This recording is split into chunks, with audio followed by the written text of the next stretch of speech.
Assalamualaikum warahmatullahi wabarakatuh. Halo pemirsa dimanapun kalian berada, salam sejahtera untuk kita semua.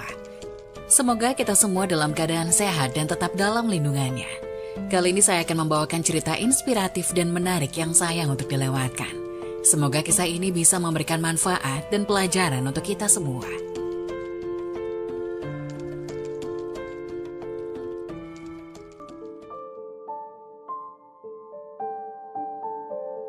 Nauzubillah. Berikut ini 5 golongan orang yang rajin sholat namun jauh dari Allah. Siapa sajakah mereka? Ibadah sholat adalah tiang agama. Bagi mereka yang beriman, sholat adalah hal wajib yang tidak boleh ditinggalkan dalam keadaan sakit sekalipun. Dalam suatu hadis, Rasulullah SAW bersabda, "Sesungguhnya pertama kali yang dihisab, ditanya diminta pertanggungjawaban dari segenap amalan seorang hamba di hari kiamat kelak, merupakan sholatnya. Bila sholatnya baik, maka beruntunglah ia. Dan bila mana sholatnya rusak, sungguh kerugian menimpanya." Hadis riwayat Tirmizi. Untuk itu sangat penting bagi kita untuk rutin mendirikan sholat. Namun untuk mendapatkan ridho dan surganya, tidak hanya dengan rajin menjalankan sholat. Hal itu hanya dilakukan dengan penuh kesadaran, tidak sebatas sebagai rutinitas harian, serta tetap dibarengi dengan menjaga akhlak, serta hubungan sesama dengan manusia, agar tidak menjauhkan kita dari Allah Subhanahu wa Ta'ala. Rajin menjalankan sholat tentu merupakan hal yang sangat baik dan mulia. Namun hal tersebut tidak lantas menjamin seseorang menjadi hamba yang dekat dengan Allah. Lalu siapa sajakah orang yang rajin sholat namun justru jauh dari Allah Subhanahu wa Ta'ala? Dan seperti apa cirinya? Dikutip pendawasanetwork.com dari akun YouTube NS Bor Channel, berikut ini adalah orang yang rajin sholat namun justru jauh dari Allah. Pertama, orang yang lalai dalam sholat. Pada hari kiamat nanti, ada banyak orang yang membawa sholatnya kepada Allah Subhanahu wa Ta'ala. Kemudian mereka mempersembahkan sholatnya kepada Allah. Lalu sholatnya dilipat-lipat seperti dilipatnya pakaian yang kumal, kemudian dibandingkan ke wajah mereka. Allah tidak menerima sholatnya, bahkan ada yang celaka dengan sholatnya. Seperti yang terdapat dalam firman Allah Subhanahu wa Ta'ala dalam surah Al-Ma'un ayat 4-5. Maka celakalah bagi orang-orang yang sholat, yaitu orang-orang yang melalaikan sholatnya. Rasulullah SAW pernah bersabda, akan datang pada manusia suatu zaman, banyak orang yang merasakan dirinya sholat padahal mereka sebenarnya tidak sholat. Hadis riwayat Ahmad. Perintah sholat adalah untuk mengingat Allah Subhanahu wa Ta'ala. Dikatakan dalam surah An-Nisa ayat 43, sehingga kamu mengetahui akan apa yang kamu ucapkan. Oleh karena itu, dalam mengerjakan sholat tidak boleh lalai. Adapun yang dimaksud lalai adalah tidak mengetahui maksud apa yang dibaca dan apa yang dikerjakan. Apalagi jika kurang memperhatikan syarat rukun dan ketentuan-ketentuan sholat lainnya, maka yang diperoleh hanyalah payah dan letih. Rasulullah SAW bersabda, berapa banyak orang yang sholat, keuntungan yang diperoleh hanyalah payah dan letih. Hadis riwayat Ibnu Majah. Jadi meskipun merasa dirinya sholat tapi hakikatnya tidak sholat, dan ia tidak akan mendapatkan hikmah Allah Subhanahu wa Ta'ala. Sholatnya pun tidak menambah dekat dengan Allah, tapi justru sebaliknya. Rasulullah menegaskan, barang siapa yang sholatnya tidak dapat mencegah perbuatan keji dan mungkar, maka tiada bertambah baginya kecuali semakin jauh dari Allah. Hadis riwayat Ali ibnu Ma'bad. Kedua, orang yang suka menggunjing orang lain. Sahabat beriman yang dirahmati Allah, Allah Subhanahu wa Ta'ala berfirman, apakah yang memasukkan Anda ke dalam sakor? Mereka menjawab, kami dahulu tidak termasuk orang-orang yang mengerjakan sholat. Dan kita tidak pula memberi makan orang miskin dan merupakan kita membicarakan yang batil bersama dengan orang-orang yang membicarakannya. Dan merupakan kita mendustakan hari pembalasan hingga datang kepada kita kematian.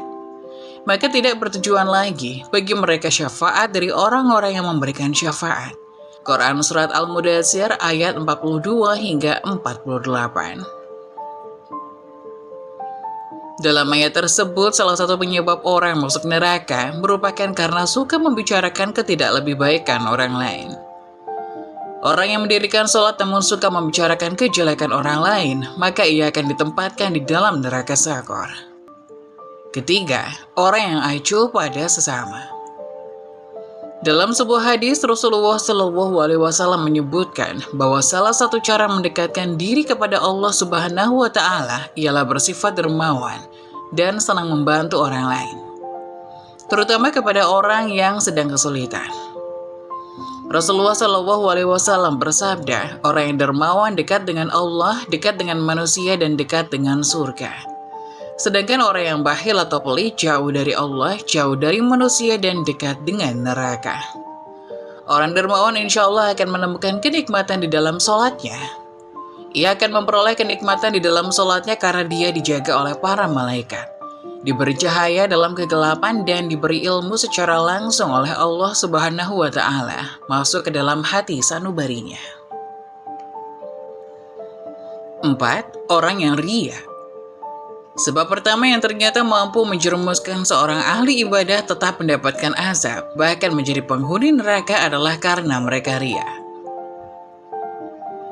Hal tersebut terjadi apabila semua amal soleh yang dilakukan selama di dunia itu bukan untuk mencari ridha Allah, melainkan dilakukan karena ingin riya atau pamer dan mengharap pujian dari manusia. Allah Subhanahu wa Ta'ala berfirman, sesungguhnya orang-orang munafik itu menipu Allah dan Allah akan membalas tipuan mereka. Dan apabila mereka berdiri untuk sholat, mereka berdiri dengan malas. Ia bermaksud riya dengan sholat di hadapan manusia, dan tidaklah mereka menyebut Allah kecuali sedikit sekali. Quran Surat An-Nisa ayat 142. Oleh karena itu, sebaik-baiknya amalan adalah amalan yang dilakukan ikhlas dan murni lillahi ta'ala, hanya demi Allah, dan cukuplah kita berharap pada ridho dan balasannya atas apa yang telah kita lakukan. Karena Allah Subhanahu wa Ta'ala adalah seadil-adilnya pemberi balasan. Menjaga hati dan niat merupakan hal yang harus kita jaga dalam melakukan apapun, agar semua amalan tersebut tidak berujung sebagai cambuk bagi kita yang membuat kita menjadi riya kepada sesama. Kelima, orang yang suka berdusta. Berdusta merupakan salah satu dosa besar dan diancam siksa pedih di akhirat kelak. Di zaman semacam ini, kebohongan tampaknya sudah menjadi suatu kebiasaan di kalangan masyarakat. Padahal sekecil apapun suatu kebohongan akan tetap dianggap sebagai dosa besar. Meskipun ada seseorang yang rajin sholat dan beribadah, namun jika lisannya suka berbohong, maka sholat dan ibadahnya akan sia-sia semata. Karena kebohongan itu akan menghapus amal-amalannya. Jika ia mati dalam tidak bertobat kepada Allah, maka dia akan dimasukkan ke dalam neraka. Allah Subhanahu wa Ta'ala berfirman, sesungguhnya yang mengada-adakan kebohongan hanyalah orang-orang yang tidak beriman kepada ayat-ayat Allah, dan mereka itulah orang-orang pendusta. Quran Surat An-Nahl ayat 105. Berbohong menunjukkan salah satu ciri dari golongan orang-orang yang munafik. Untuk itulah mengapa kita sebagai umat Islam wajib menjauhi yang namanya tindakan dusta. Karena itu dapat menyesalkan kita, baik di dunia maupun di akhirat. Semoga kita termasuk golongan orang-orang yang rajin sholat dan dekat dengan Allah Subhanahu wa Ta'ala, sehingga kita mendapatkan ridho serta menetap dalam surganya kelak. Selain itu, berikut ini ada 7 penyebab sholat yang tidak diterima yang wajib diketahui. Sholat adalah kewajiban bagi umat muslim. Dalam keadaan apapun, sholat wajib harus tetap dilakukan. Jika rajin sholat, segala harapan dan kehidupannya akan dilancarkan, mendapat ketenangan jiwa, dan selalu mendapat perlindungan Allah. Sholat yang tidak diterima Allah akan membuat perasaan menjadi sedih dan hati tidak tenang. Sebenarnya Allah Subhanahu wa Ta'ala akan selalu mengabulkan doa umatnya melalui sholat dan memberikan petunjuk serta kemudahan untuk jawaban doa yang diucapkan dalam sholat. Rasulullah Shallallahu Alaihi Wasallam pernah bersabda, doa adalah ibadah. Hadis riwayat Tirmizi nomor 2969, dinilai sahih oleh Syekh Al-Albani. Namun ada beberapa penyebab sholat tidak diterima. Umat muslim harus mengetahui penyebabnya dan menghindarinya. Berikut penyebab sholat tidak diterima yang perlu kita ketahui. Pertama, sering berbuat maksiat. Sering berbuat maksiat bisa menjadi sebab sholat tidak diterima Allah Subhanahu wa Ta'ala. Seringkali seseorang sangat menikmati kebahagiaan duniawi sehingga melupakan Allah Subhanahu wa Ta'ala. Perbuatan dosa ini sangat tidak disukai oleh Allah. Allah pernah berfirman dalam Quran surat Asy-Syura ayat 30. Dan apa saja musibah yang menimpa kamu, maka adalah disebabkan oleh perbuatan tanganmu sendiri. Quran surat Asy-Syura ayat 30. Ketiga, tidak mengangkat kedua tangan saat mengucapkan doa.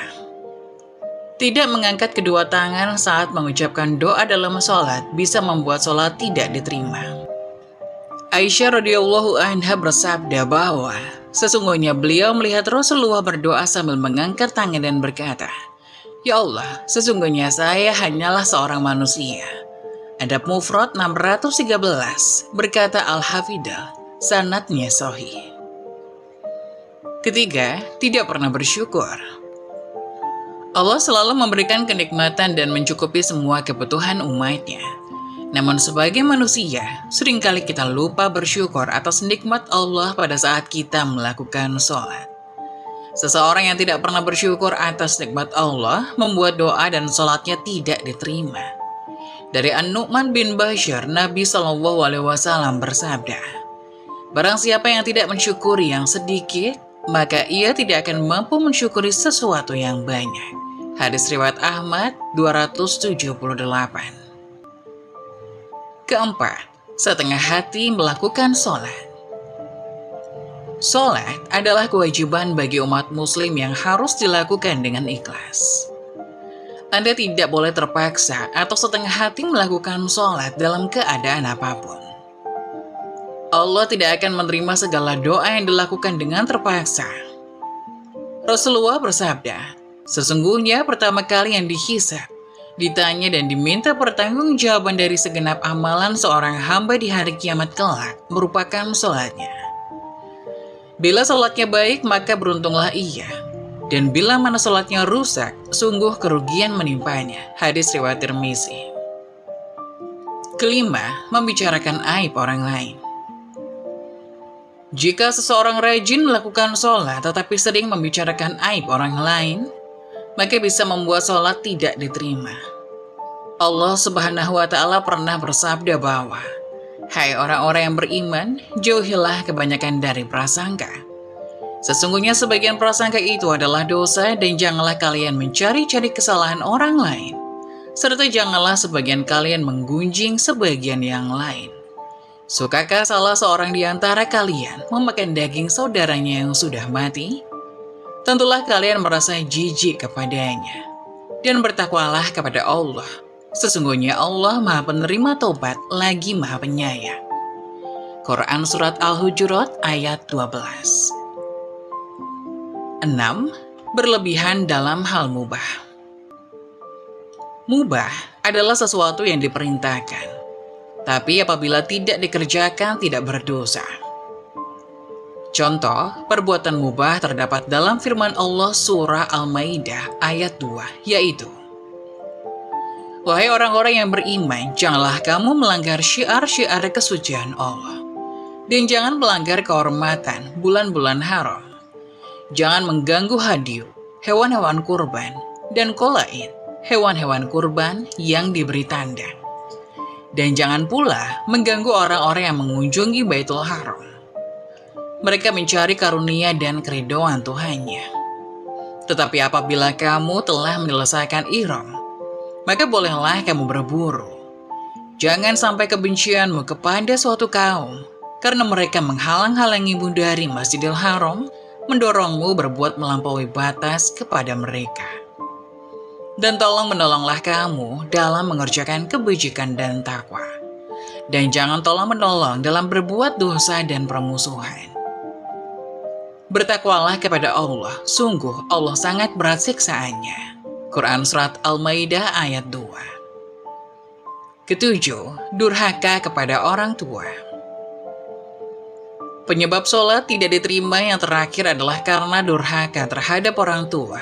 Allah pernah berfirman dalam Quran Surat Al-Ahqaf ayat 15 bahwa Kami perintahkan kepada manusia supaya berbuat baik kepada ibu bapaknya.